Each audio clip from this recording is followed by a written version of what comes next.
Okay, so today is January 12th, Wednesday, January 12th, and we got a blizzard overnight up here in Massachusetts, 2011, and we already had this all cleaned off one day. Oh, and here comes Michael, perfect timing.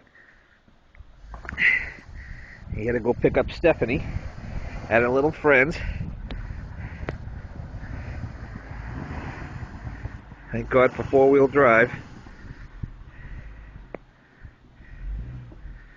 And a lot of snow, obviously.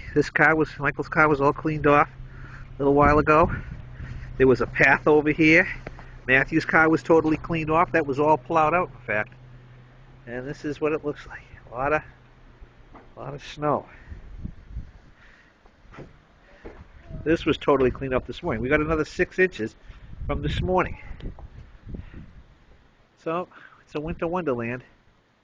Hey, Mikey, how'd you do driving? Slippery. Yeah? All right. Mom needs new tires. We'll get them. We'll get them. Thank you for making that run. Hey, Okay. Danny just went over to Grandpa's. They got the land.